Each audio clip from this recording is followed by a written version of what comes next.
It's good to see everybody arrive. We're going to wait a couple minutes so that everyone who's going to be here has a chance to show up before we get started. We don't want anyone missing out. If you are here, I'm going to enable the chat for now so that you can say hello. Feel free to let us know where you are in the world. It's always neat to see the different locations around the world. We have a worldwide audience. I know some people watch these in the middle of the night, but most people on the other side of the world do watch the recording. So if you're here, feel free to say hello in the chat. It is recorded. It is enabled now. Sorry about that.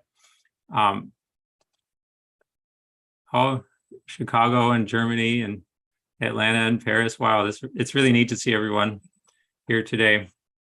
I'm really excited for Michael's presentation today. I've been reading his book and I really have been enjoying it. So I think this is going to be a special event. Yeah, so I think we are just about ready, given everyone enough time to show up. And so let me pull up my notes and we can get started.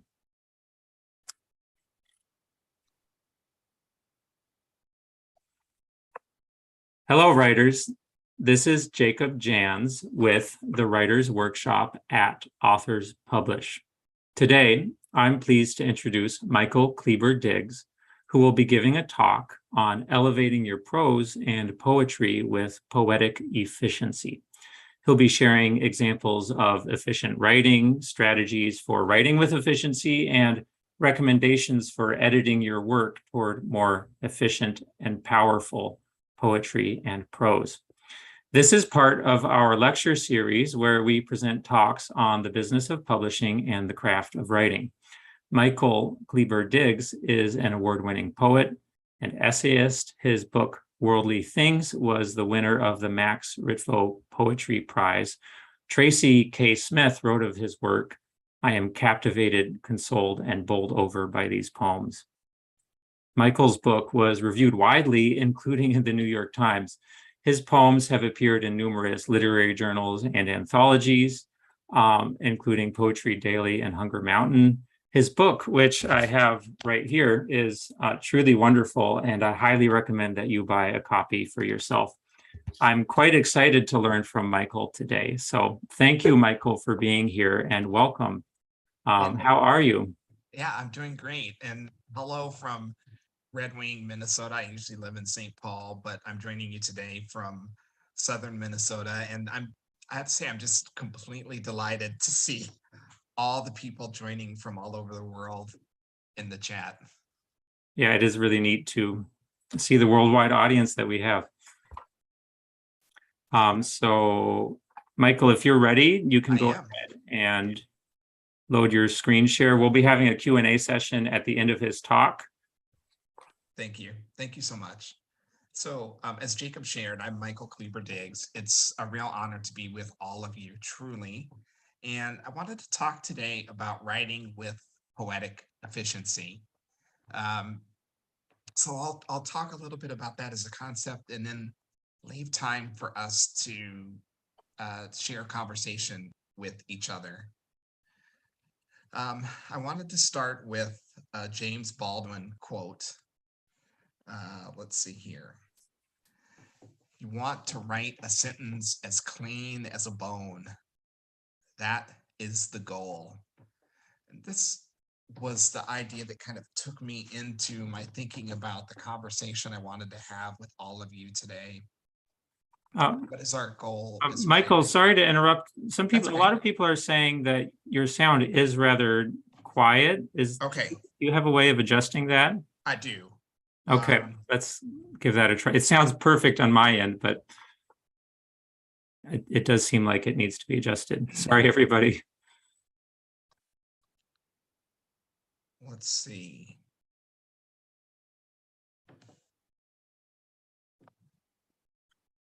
All right. I've put my microphone up to full volume. That sounds much louder. Okay.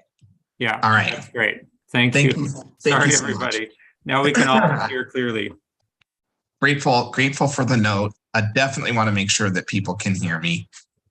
This was the thought. This James Baldwin quote was the thought that kind of took me into the conversation that I wanted to have with all of you today. I want to begin also with two other pieces of writing that I've admired as long as I've known them. The first is a poem by Tracy K Smith, and it's called Bee on a Sill. Submits to its own weight, the bulb of itself too full, too weak, or too wise to lift and go. And something blunt in me remembers the old charade about putting a thing out of its misery. For it, for me, sleep, be deep and easy. Hide, heave, give, grieve, then rise when you are ready from your soul's hard floor to sweet work or some war. This poem where we just contemplate a bee in a windowsill late in its life, and what we might learn from that bee is, to me, a model of poetic efficiency. It communicates a great deal in a very economical space. We know a lot about the writer, about what they observe, about the decisions that they make as they're crafting poems. And we can take a lot of those lessons forward into the own writing that we're making. As I was looking at this poem and thinking about poetic efficiency, my eyes rested for just a moment on that third stanza and the first word there, and. And one of the questions that I was asking myself, and one of the things I was thinking about, is what work is that word doing in this poem? I won't answer that now, but let's spend time with that as we just look at other examples of efficient writing. Next, I want to spend just a moment with Cormac Mccarthy and the opening sentences from his book, All the Pretty Horses.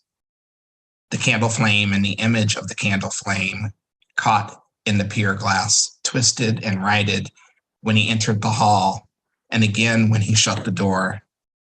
He took off his hat and came slowly forward. The floorboards creaked under his boots. In his black suit, he stood in the dark glass where the lilies leaned so palely from their wasted cut glass base. Along the cold highway behind him hung the portraits of forebears only dimly known to him, all framed in glass and dimly lit above the narrow wainscoting. He looked up and down at the guttered candle stub.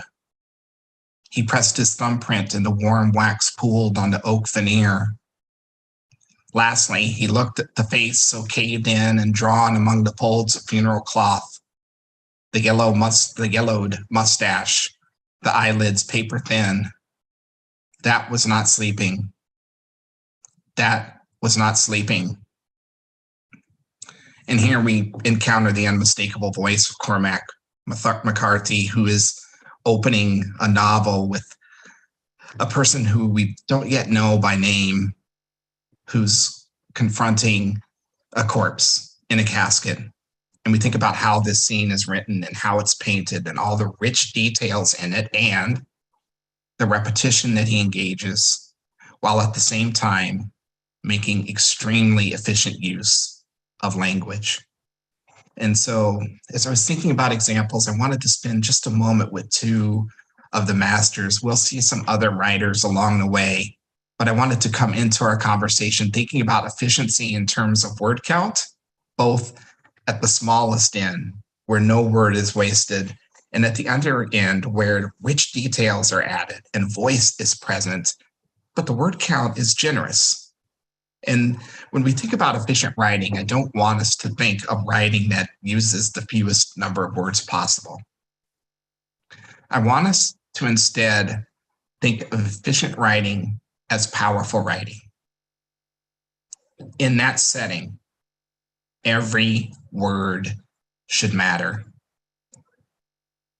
When I think about the different ways that words can matter, and there are lots of them, I wanted to spend time today with 9 things: meaning, setting, voice, tone, rhythm, sound, syntax, form, and character.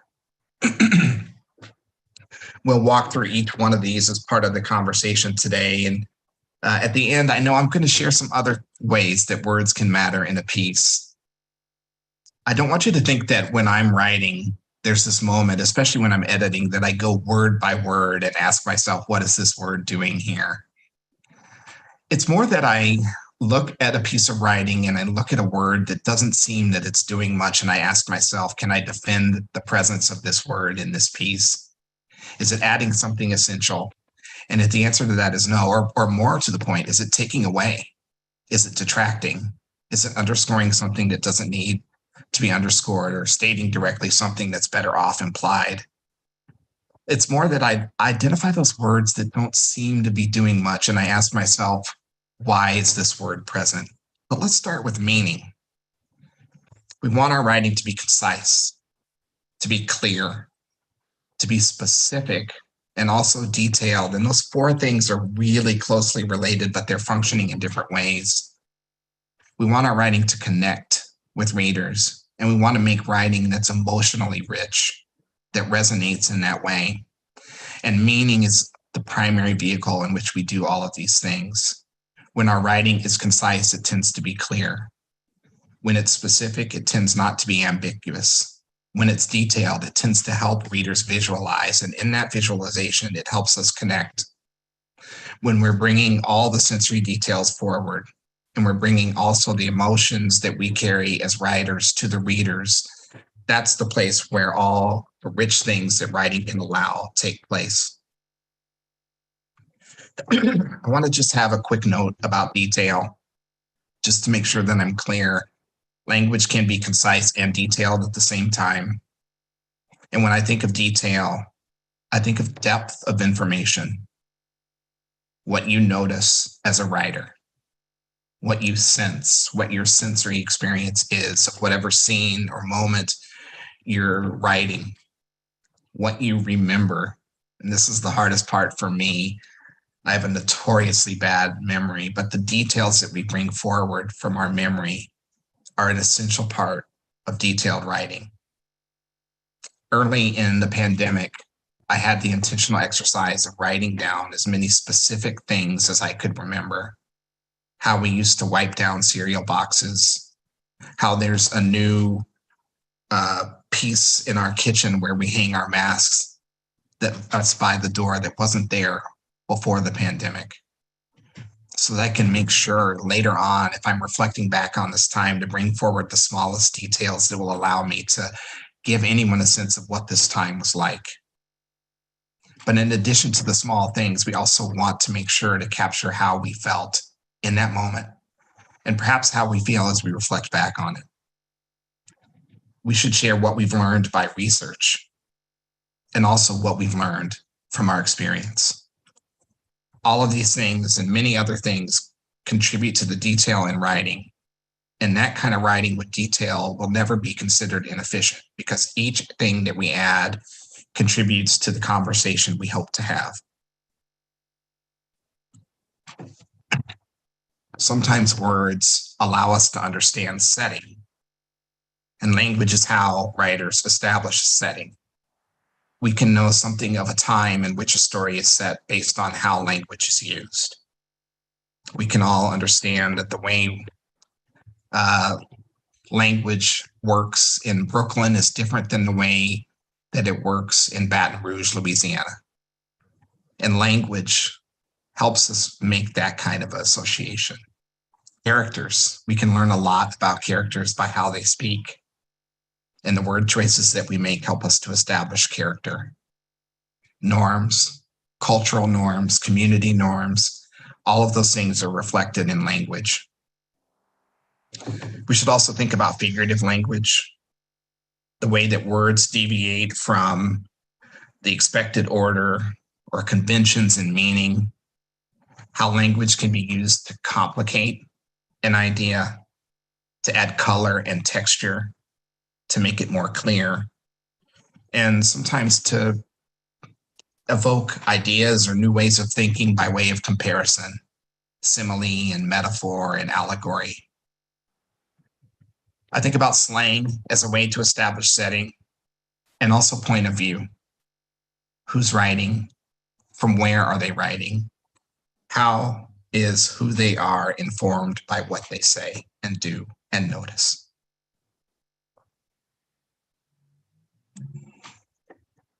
Thought for a while on how I could talk about voice in writing. Like, what would explain? All of us as writers have voices that are as unique as our fingerprints. And there's a certain extent to which that cannot be avoided. The things that I write naturally sound different from the things that you write. And over time, I think we become better able to inhabit our voices as writers. We become more confident in the writing that we're making. I heard somewhere that as writers, we all start off imitating writers we admire. And then over time, we eventually acquire our own ways and our own approaches. I could not think of a better way to talk about voice than just by providing this passage from Beloved by Toni Morrison. I could have picked Sula. I could have picked The Bluest Eye, any of her books. Her voice is inimicable and unique. And just about any paragraph of her writing offers a class on how a specific writer's voice is present in the choices they made and make in language. I love that this paragraph is full of overlaps that might make some of us think of inefficiency, but that every word in here matters and that it contributes to a lot of things, but most particularly our understanding of who's writing to us. Toni Morrison, in this here place, we flesh that weeps, laughs, flesh that dances on bare feet in grass. Love it hard. Yonder, they do not love your flesh. They despise it. They don't love your eyes. They just as soon pick them out. No more do they love the skin on your back. Yonder, they flay it. And oh, my people, they do not love your hands. Those they only use, tie, bind, chop off, and leave empty. Love your hands. Love them. Raise them up and kiss them. Touch others with them. Pat them together. Stroke them on your face because they don't love that either. You got to love it, you. And no, they ain't in love with your mouth. Yonder, out there, they will see it broken and break it again. What you say out of it, they will not heed. What you scream from it, they do not hear. What you put into it to nourish your body, they will snatch away and give you leavings instead. No, they do not love your mouth. You've got to love it. This is flesh I'm talking about here. Flesh that needs to be loved, feet that need to rest and to dance, backs that need support, shoulders that need arms, strong arms. I'm telling you, and oh, my people out yonder, hear me. They do not love your neck unnoosed and straight. So love your neck, put a hand on it, grace it, stroke it, and hold it up. And all your inside parts that they just as soon slop for hogs, you got to love them. The dark, dark liver, love it. Love it. And the beat and the beating heart, love that too. More than eyes or feet, more than lungs that have yet to draw free air, more than your life holding womb and your life giving private parts. Hear me now. Love your heart. For this is the prize. The words that we choose, the order that we put them in, the decisions that we make as writers, how we overlap language, how we bring forward things like oh, all of these things form our voice. And sometimes the presence of a word in a piece is designed to convey who is writing, who we are as writers, and what makes us unique. And sometimes I'll leave a word in because that's just how I write. And that's what I'm thinking about as a writer. And that is among the more defensible reasons I can think of for why a word can be present in a particular piece. Tone. When I think about tone, I ask myself, what is the mood of this piece? If I'm writing a longer work, what is the mood of the scene? How does mood change as the piece moves, as the narrative plays forward? Sometimes I'll ask, what is the character's mood? Is this character irascible or generous? And then I also think a lot about my mood. For me as a poet, especially I think as I'm about to read a poem to people, whether it's for the first time or the 100th time, one of the things I try to ask myself or say to myself is remember where you were when you wrote this. remember how you felt and the emotions that brought you into the idea for this poem and bring those forward now. The words that we choose can be a big part of that. And so sometimes I will leave a piece in a word because it helps establish tone. I love this opening sentence from the lesson by Tony Cade Bambara.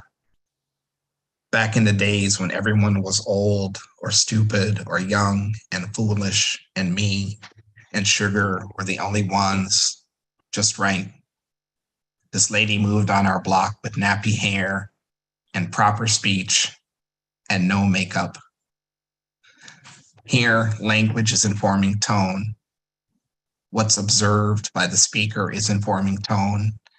We have a sense for where we are. We have a sense for who is speaking to us, for a sense for how they want us to approach this conversation and see this scene. And all of that is conveyed in word choice and word order and in the way that nouns and verbs are functioning together and all the different parts of speech and what they allow us to understand.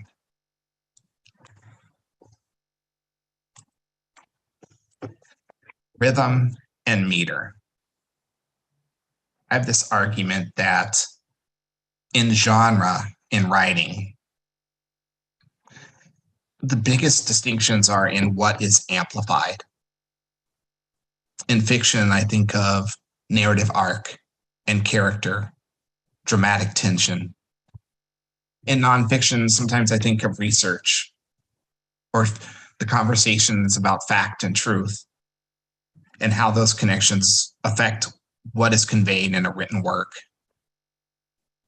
I think in screenplays and in playwriting, structure is a huge part of what's happening, and dialogue is amplified, and position and point of view and what the camera is noticing or where characters exist on the stage.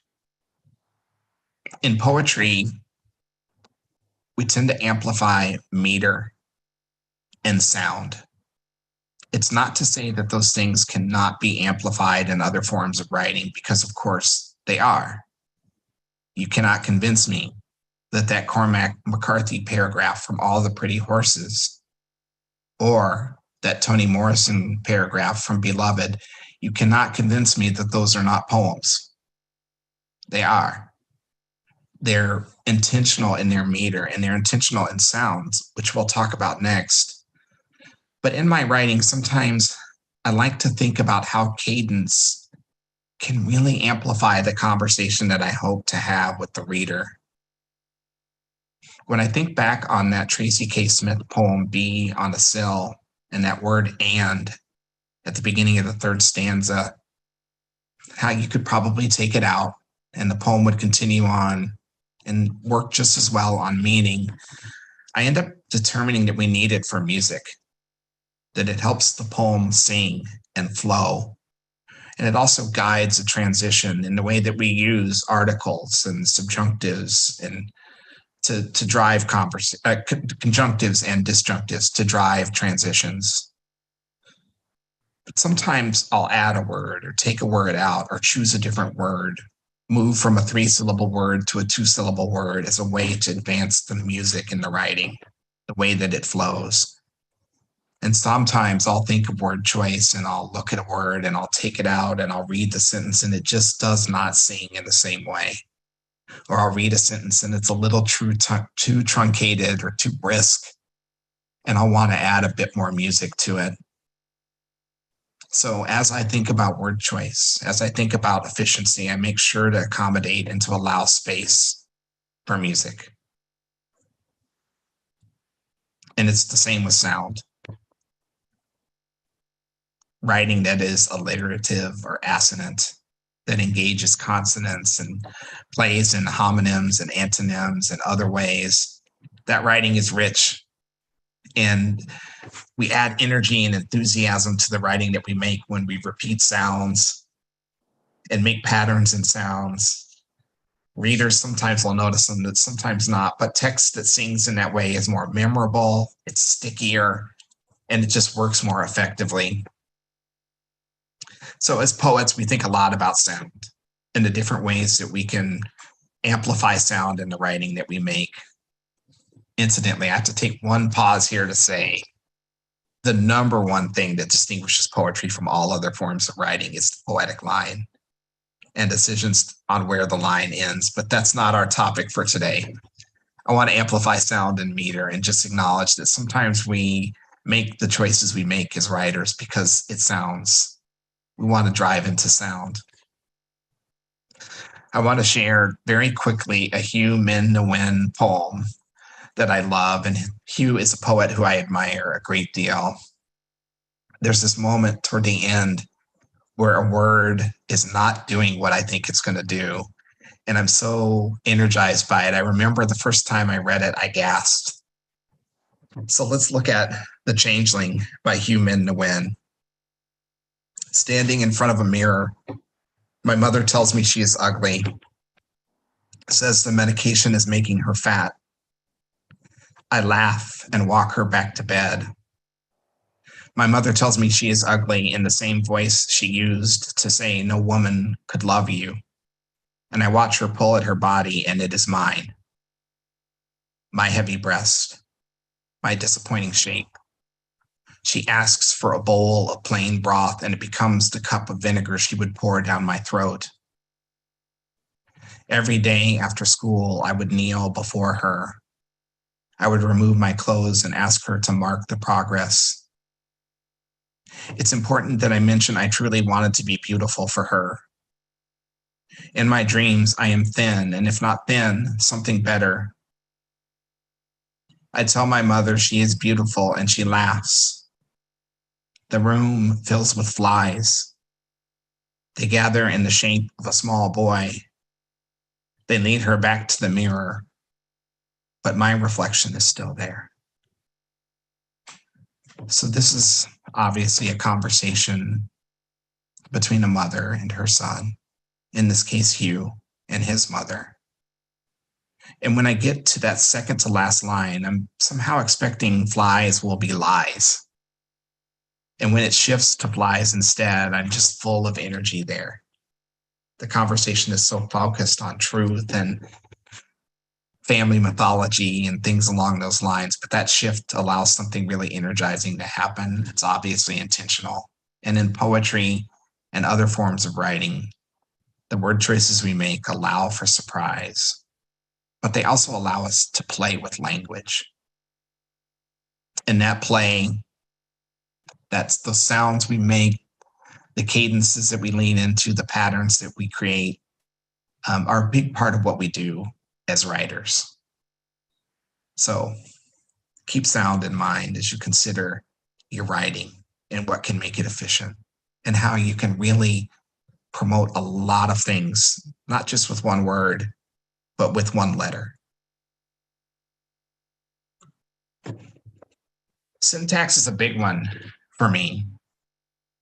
Syntax, just want to spend a second on this, but clauses and phrases and how they come together to create sentences. The order of the phrases and clauses drive meaning. Syntax that's imprecise can miscommunicate. A big part of what we're thinking about in efficient writing is, a big part of what we're thinking about when we think about efficient writing, I don't want to say in efficient writing because that's complicated, is the order of the words that we're choosing. If we're not careful with syntax, we end up complicating sentences. We end up taking less efficient routes. We end up undermining meaning. We can distract the reader. We can take them out of a moment or scene, and we don't want to do any of those things. So syntax, precision, clauses and phrases, what's subordinate and what's main, and how all of those things combined together are an essential part of efficient writing. Along those lines, grammar, punctuation, usage, we're all going to use those in different ways depending on why we're writing and who we're writing to. But the tools that we use in our communication drive a lot of how clear and concise and precise our language is. going back to Cormac McCarthy and also to Toni Morrison, I loved it when I loaded those passages into this presentation, the grammar bot went crazy. There should be a comma here. This isn't a word, things along those lines. And it was delightful to go through and click, ignore this, ignore this, ignore this.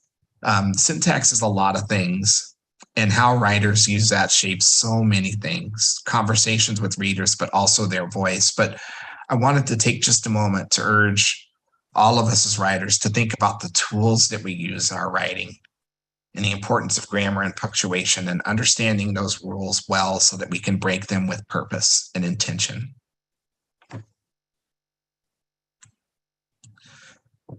I also think about form. Poetic efficiency teaches a lot about form. If we're thinking about poetry, we might think of haiku or sonnet or villanelle or all the different forms that poets use. And those forms have specific rules. And because those specific rules are in place, they drive a lot about the words that we choose.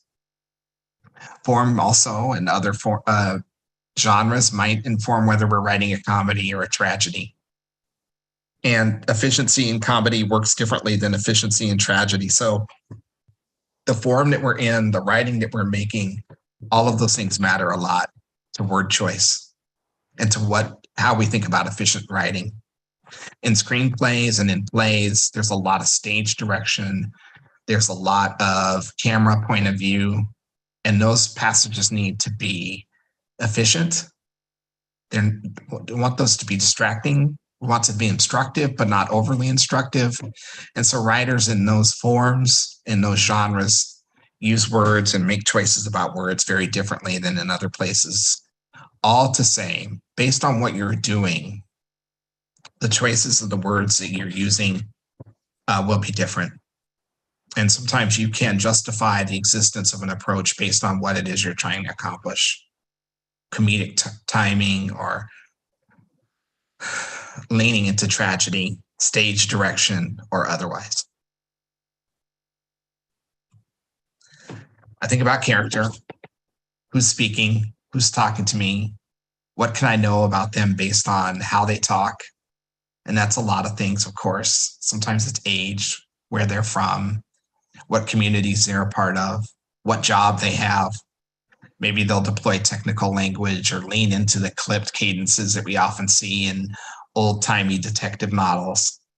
But word choice, dialogue, how characters speak, what they notice, all of those things we drive by word choice. I also want to say there are a million other things that word choices, that efficient writing allows us to do. Pace comes to mind. Sometimes we want to speed the reader up, and sometimes we want to slow the reader down. And one of the ways that we can do that is by changing our word choices, our approaches, and the decisions that we're making in those particular scenes. Sometimes I'll add words in order to smooth the transition. I tend to notice and kind of lean into a little bit that sometimes my writing will engage chaotic transitions. I suddenly will just start talking about something else. And I think that's part of my voice. It's also part of how I think. It's distracted and fractured and not always linear. And sometimes I want the reader to inhabit my perspective and the way that I think about and write about things. So sometimes I'll smooth a transition by adding words, and sometimes I'll leave it chaotic depending on what I'm trying to accomplish. For me as a writer, one of the things I think about probably more than anything else is closeness. I like to imagine myself in conversation with readers. And sometimes that's a specific reader. And sometimes it's a specific community. But often it's just whoever it is who happens to encounter the thing that I've made. I like to see them across the table from me and the two of us in conversation with each other. And I think a lot about how word choice can contribute to closeness, can create a sense of intimacy between me and the reader. I admire a casual tone. I try sometimes not to sound like I'm working to explain something artfully or beautifully. I like to put my depth, my complexity and structure, and less so in language. And the main reason is because I really want to be close to who I'm writing to. I think about community. I'm a Black man from America. I live in the Midwest, and I write from specific cultural traditions based on my identity. And that's true of all writers. Sometimes community shapes how we speak, and sometimes, to shift to the next point, it shapes who we are speaking to. A queer writer might write a passage specifically or a piece specifically to the queer community. Black writers may write to Black readers. Young writers may contemplate young readers. But audience is one of the things that shapes language. And a piece can be specific to a particular community, written for a particular audience, and efficient just on those grounds. Occasion is another thing that I think about. Why am I writing this? Is it for a wedding? Is it for a funeral? Is it for the opening of a school? Occasion drives language choice as well. And then last is mode. I kind of just thought about this the other day. I wrote a piece for Facebook, and a friend of mine who loves grammar as I do said that my use of all right, ALRIGHT, is incorrect, that that's not a word.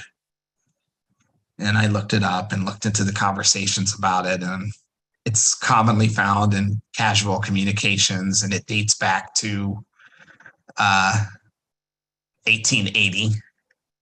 And so sometimes this is a Facebook post. It's a little bit more casual. And for that reason, I'm making different decisions about what I'm choosing to write about. I've also heard from my daughter, who's 21, that when I'm texting, I don't need to be all serious all the time. So mode, the kind of communication that we're making. We might write differently for a social media post or a text to a friend than we would for the passage of a novel. And that can drive our choices as well. I love this quote from Jeffrey Eugenides. When you write, you should pretend you're writing the best letter you ever wrote to the smartest friend you have. That way you'll never dumb things down.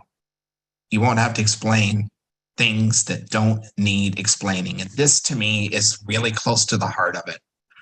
We might justify the presence of a word based on all the things that I've talked about, meaning and sound and music and all those things. But at the heart of it, we should be asking ourselves, do I need this? Am I over-explaining? Am I dumbing it down too much? What assumptions am I making about the reader? I also love this passage from Stephen King, which is a bit more technical. I believe the road to hell is paved with adverbs, and I will shout it from the rooftops. To put it another way, they're like dandelions. If you have one in your lawn, it looks pretty and unique. If you fail to root it out, however, you'll find 5 the next day, 50 the day after that, and then, my brothers and sisters, your lawn is totally, completely, and profitably covered with dandelions. But then you see them for the weeds they really are. By then, you see them for the weeds that they really are, but then it's gasp, too late. Quickly, on this last note, when I'm in the editing phase, I like to ask myself, is this word here for a reason? As I shared at the outset, this is not a word-by-word inventory. It's really just, what's happening in this sentence? Why is my eye fixed on this particular word? Can I justify its existence? Do I need it? Is it subtracting by adding, by its presence? A huge question that I ask myself, thinking back on that Jeffrey Eugenides quote, is, have I already said this? And for me, sometimes it's like, literally, have I already said this? Am I saying this twice? It's a habit that I have. I can take this out. I already said this. But more than that, and this is the harder part, am I stating directly something that's better off implied? This, to me, is the heart of efficient writing. I don't need to tell you because you can gather it based on what I've already written. It's like we're close friends and you're smarter than me. I don't have to explain everything. Can I get there faster is a question I ask myself. If it's a little circuitous, a roundabout, it's not doing much, and I could just say it, if I can make it clean as a bone, I'd like to do that. We want to take care with passive voice. We want to be thoughtful about how adverbs are functioning in a piece. Is there a more precise verb that I can use in this place? And it's the same with adjectives. Is there a better noun, one that I don't need to dress up in this particular way? There's a whole list of words we want to root out, like really and very and literally, even though I used literally in this presentation and it's on this slide. There's a bunch of words that don't serve pieces. I read a thoughtful thing about how up and down tend not to be necessary. You don't need to tell people that you reached up to the shelf because shelves tend to be up already, or you got down from the chair. So think about words that are just not adding much and root them out as well. And with that, I'll leave it. I want to make sure that we have plenty of time for questions and conversation. Thank you so much for being here and for giving me your attention for 40 minutes as I walk through that. Well, thank you so much. That was wonderful. Everyone who's here, I'm going to be looking at the Q&A feature to ask Michael some questions. We'll get to as many as we can. I found myself just enthralled by what you were saying and getting into the poetry that you were presenting, whether or not it's technically poetry. I found that quite enlivening. So one of the questions that I have is when you're writing, sitting down to write, and you're generating these ideas, do you think of that huge list of ways you can be efficient, or do you just think of the topic or whatever? Where do your ideas come from? Yeah, so ideas tend to come to me from my captivations, things I already know I'm captivated by, and things that captivate me as I'm navigating the world. So that's where the ideas come from. And I do not, as I'm walking through a piece, think, what is this word doing? I just write. There's a popular writing wisdom that writing should be drunk and editing should be sober, that we should just be ecstatic and take chances and make risks and all that type of thing as we're writing. And I try really hard. I'm not great at it, but I try really hard not to edit when I'm writing. And this comes later. And as I shared, I definitely do not take this inventory as I'm walking through a piece, not intentionally, but if I'm looking at a passage that just doesn't seem to be working, a moment in the piece where the energy is low or it just don't feel like it's adding very much, often I'll ask myself about the language. And I'll start looking at the decisions that I'm making on the sentence level, on the clause level, on the word level. And there it's that I have a tendency to notice I've already said this, or I've implied this, or my language is circuitous and not very efficient. Mm-hmm. So that's the editing. You go back and you think about the energy that is being created in the work, and you just try to enhance that and through all those different methods that you talked about. Yes. We have a question from Josephine who asks, when writing efficiently, how do we keep the joy and creativity in it? Yeah. And I think the answer to that is to separate writing and editing. And to stay as close as you can to a sense of play and a sense of joy. I think we all do this because we enjoy it and we want to have fun. And I also think we want to take ourselves away from our tendencies sometime and just make things that are wild or weird or different than what we usually do. And a lot of times when I'm in that kind of a mode, I'll just allow a thing to be what it was. I don't want to overdiagnose it. I don't want to get technical where what I'm trying to do is as far away from technical writing as possible. So we would definitely want to make room for that. And at the same time, in those pieces, there are opportunities to think about whether we're being effective in what we're trying to do, whether we can engage that sense of play and also make a sharp, keen work at the same time. And those two things are not necessarily in conflict. When you're editing, do you ever go back to that sense of play as part of the process? Yeah, that's such a great question because I have a tendency, this is something I do from time to time, is I will edit the life out of something. Or I'll get away from the emotions that brought me into it in favor of something that's technical and a bit sapped of energy for that reason. I am not a person who's really great at organization, and I'm kind of the stereotypical artist isn't always great at executive functioning. There are so many artists who are, and I can be a heads in the cloud kind of a guy sometimes, but here's one place where I have pretty good discipline. I keep my early drafts. Oh, that's, because if I start to edit the life out of something, I want to be able to, and there's two parts. The first is I want to be able to go back to where I started. The other part is I feel better able to edit briskly if I know I can always go back to what I had before. I can make big moves and big decisions and do drastic things and say, I'm going to stay with what I had. So that's a really important skill to develop, I think. Question I have, do you ever see a word in your piece and you don't know why it's there and you decide that's okay and you just leave it in? 100%. Like I often will have moments in pieces where I'm like, I don't know why this is here, but I definitely know in a way that I cannot explain that I cannot take it out. You got to trust that. There's a point where instinct is your best friend. And sometimes I'll choose a word that's not quite right, but it's really the word I want. It's the word I would use. It's the word this character would use. It's the word for this moment.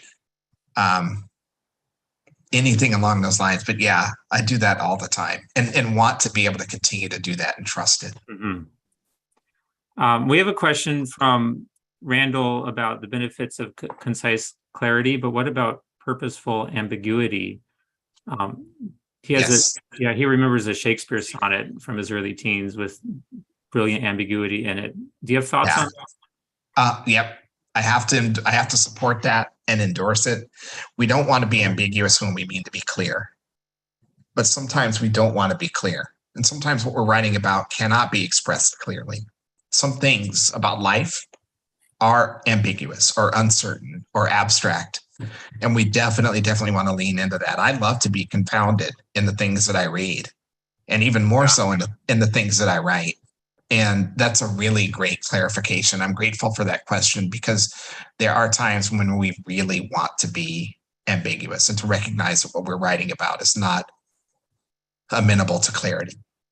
It seems to me that the right use of intentional ambiguity is really efficient because it opens up these endless possibilities and encourages the exploration beyond what is obviously there. Yeah, and readers now are picking it up. And let's think about efficient writing as also the point where the writing stops and the reading begins, and what the reader grasps hold of, what meaning they take away, the way that metaphor can function so differently for different readers based on where they are and what they need from a piece. Ambiguity or openness or thoughtful comparisons allow all those things to happen. Yeah, that's a wonderful insight about the journey of the piece and the reader as opposed to the writer. Yeah. Debbie has a question about what is the most efficient way to kill the passive voice? Yeah, it's really the arrangement of the subject in the sentence, bringing the subject forward. That's the most critical piece. That's the best way to do it. And then you just want to make sure that there's as little distance between subject and verb as possible. And that you're driving that action forward, that you're staying off the person who's the focus or the thing that's the focus to the sentence. and connecting them as closely as you can to the action. And that's critical. And by the way, sometimes passive voice, as I tried to convey in the presentation, is the right choice. Sometimes we want to take a quieter or a more cautious approach, and we can do that by taking a passive posture, but we want to be super careful with that. Super careful with that. Yeah. We have a question from Julie. She's asking about, she said you said that poetic efficiency in terms of evaluating each word is not line by line editing. Is that right? That's not what I meant to say. I mean, sometimes it can be. Yeah. What I was hoping to say is, like, if I were to write a novel, I would read it multiple times as part of editing, but I would not stop at every word to say, what is this word doing? I would stop at words that are standing out to me, where my eye is drawn, where I'm getting a sense or a real strong feeling that it's not quite right. And I would ask myself, why is this in here? And what is it doing? And can I defend it? And on what grounds? Yeah. And if the answer is no, or there are no grounds, then I look to ways to take it out or to rework that section or sentence. I think a lot of it goes back to having a sense of purpose with your writing. Is that something you think about? It is. Yeah. Often in retrospect, I definitely have, and I think this is true of many writers, the themes that I return to a lot. I write a lot about intimacy. I write a lot about community. I write a lot about empathy. I write a lot about grief. And I return to those things over and over. But I think I also think about that when I'm writing something that feels different from what I usually make and write about. Yeah. At the beginning of the answer, you use the word in retrospect. Did you mean that's like after the initial drafting? That's when you... Often later than that. I mean, I'll notice that I've been writing a lot about a particular thing. I rarely sit down and say, I'll give you an example. Two examples. One is I started to work from home in 2020, like so many of us did. And I was walking our dogs all the time. And I noticed in retrospect, as I was looking back over the things that I'd written during the course of that year, that birds were just showing up all over the place. So that's an idea of a subject in a way that I'll notice, oh, wow, there's birds all over. On theme, I get to the end of a period of time or a moment of writing, and I'm like, wow, I have a lot of poems about fatherhood, which is true of me right now. I'm writing a lot about being a parent, about my daughter's birth. I rarely sit down and think I'm going to write 10 poems about parenting. Yeah. I tend instead to say, oh, I remember this thing, and to write about that, and then realize later that as I look at a group of poems, I'm writing a lot about a particular theme or subject. And then once you realize that particular theme or subject, does that inform your revising? Yeah. And also, I mean, so because I'm a poet, I'll just say right now, I'm trying really hard not to think, what's your next book? What's your next book about? I just want to write poems and learn poetry and make discoveries there and look back later and see what was grabbing my attention. I have started to notice I'm writing a lot about parenting and about family, and I think that that's the direction I'm heading in, but I also just want to stay really open to captivation and trust that my attention is naturally drawn to the direction I'm meant to go in. We have a question from Scott. He writes, your example from Toni Morrison uses language that helps the reader experience something unique. How much of what you write is to help the reader experience versus something else like a purely intellectual goal? Yeah. For me, I want most of it to be an emotional exercise. As I shared, I want conversation. with the specific reader and the connections that are possible there. I also sometimes will write about things that really matter to me a lot, like violence against Black people in America. And on that level, I do want it in some respects to be an intellectual exercise, never separated from the emotion of that or from the emotions that I feel and want to convey. But it's definitely, for me, about relationship with the reader. Mhm. And there's a point at which I can get intellectual about how I accomplish that. But for the most part, my goal is rooted more in emotion than in thought. We have a question from, I'm sorry, I don't know how to pronounce your name, Sue, who asks, can Michael read one of his own poems? Sure. I didn't ask you about this ahead of time, but I should. Sure. I would love to hear you read a poem.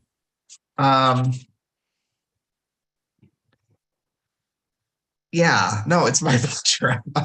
I also hadn't thought about that.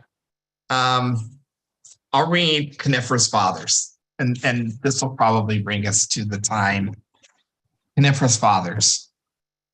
Let's fashion gentle fathers, expressive, holding us how we wanted to be held before we could ask. Singing off-key lullabies written for us, songs every evening like possibilities. Fathers who say, this is how you hold a baby, but never mention a football. Say nothing in that moment. Just bring us to their chests naturally, without shyness. Let's grow fathers from pine, not oak, coniferous fathers, raising us in their shade. Fathers soft enough to bend. Fathers who love us like their fathers couldn't. Fathers who can talk about menstruation while playing a game of pepper in the front yard. No. Take baseball out.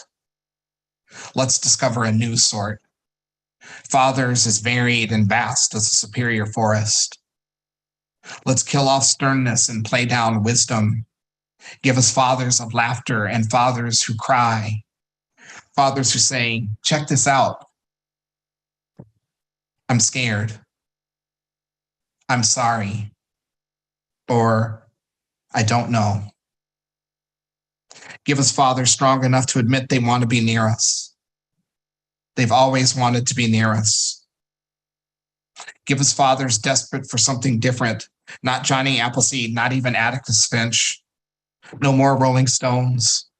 No more lazy boy dads reading newspapers in some other room. Let's create folklore side by side in a garden, singing psalms about abiding. Just that. Abiding. Being steadfast. Present. Evergreen and ethereal. Let's make the old needles soft enough for us to rest on, dream on, next to them.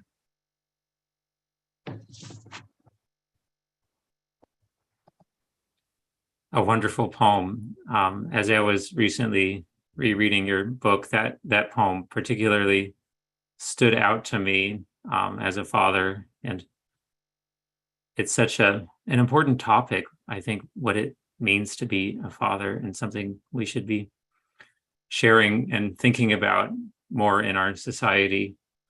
I do encourage everyone to buy a copy of Michael's wonderful book, Worldly Things. It's available at, I think, pretty much most retailers online, many bookstores. If you have any questions for me, you can email me at support@authorspublish.com. I want to thank Michael for your time and all of the joy and energy that you brought to this presentation today. I know it's gonna stick with me. And yeah, I think people can visit your website to learn more about you, michaelkleberdiggs.com. Yes. They can buy your book. And thank you again for everything. Is there any last thing you would like to leave our audience with today? It's not a note. It's just to say thank you, Jacob, so much, and everyone at Authors Publish. And also, I wish I could have a printout of this chat because it's so encouraging and I'll make sure positive. to get that. I just would like to pin it up by my writing desk to remember this community and this conversation and this wonderful afternoon. I'm grateful to all of you. Thank you. All right. Thank you so much. And this is going to stick with me as well. I hope you have a wonderful rest of your day. And thank you, everybody, for being here and for your time.